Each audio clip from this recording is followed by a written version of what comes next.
ఆంధ్రుల కలల రాజధాని అమరావతికి రాజముద్ర పడింది. సమున్నత శిఖరాల దిశగా వెళ్లేందుకు నాంది పడింది. ఇక జగన్ లాంటి ఏ మావిగన్లు వచ్చినా ఈ భవిష్యత్తు నగరిని కదల్చలేరు.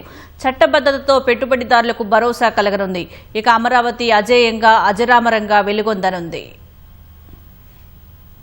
ఆంధ్రప్రదేశ్ రాజధానిగా అమరావతి చట్టపరమైన గుర్తింపు పొందింది.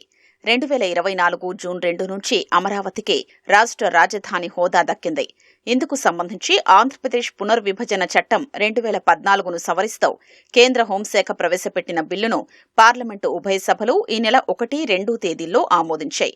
దీనిపై రాష్ట్రపతి ద్రౌపది ముర్ము సోమవారం సంతకం చేశారు. ఆ వెంటనే గెజిట్ విడుదలైంది. ఆంధ్రప్రదేశ్ పునర్వ్యవస్థీకరణ సవరణ చట్టం 2026గా దానికి చట్టరూపమిచ్చారు. అమరావతిని రాష్ట్ర రాజధానిగా ప్రకటించాలని కోరుతూ శాసనసభ మార్చి 28న ప్రత్యేకంగా సమావేశమై తీర్మానం చేసింది. దాన్ని కేంద్రానికి పంపింది. ఈ మేరకు కేంద్ర ప్రభుత్వం ఆంధ్రప్రదేశ్ పునర్వ్యవస్థీకరణ చట్టంలోని సెక్షన్ 5(2)ను సవరించి 2024 జూన్ 2 నుంచి అమరావతిని ఆంధ్రప్రదేశ్ రాజధానిగా గుర్తింపునిస్తూ సవరణ బిల్లులో చేర్చింది. దానిపై ఈ నెల 1న లోక్సభలో చర్చ జరిగింది. వైసీపీ మినహా చర్చలో పాల్గొన్న పార్టీలన్నీ బిల్లుకు మద్దతు పలికాయి. అనంతరం మూజువాణి ఓటుతో బిల్లును దిగువ సభ ఆమోదించింది. ఆ తర్వాత 2వ తేదీన రాజ్యసభలో బిల్లుపై చర్చించారు.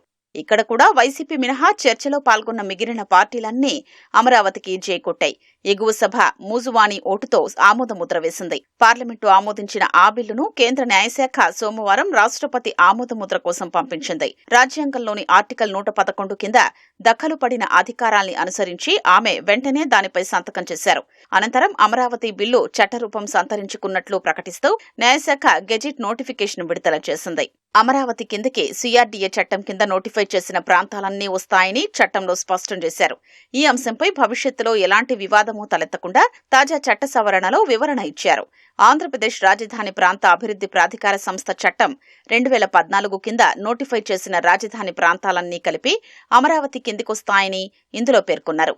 భవిష్యత్తులో ఇందులో ఏ మార్పు చేర్పులు చేయాలన్నా పార్లమెంటు మాత్రమే చేయాల్సి ఉంటుంది. శాసనసభ చేసే సవరణలకు చట్టబద్దమైన విలువ ఉండదు.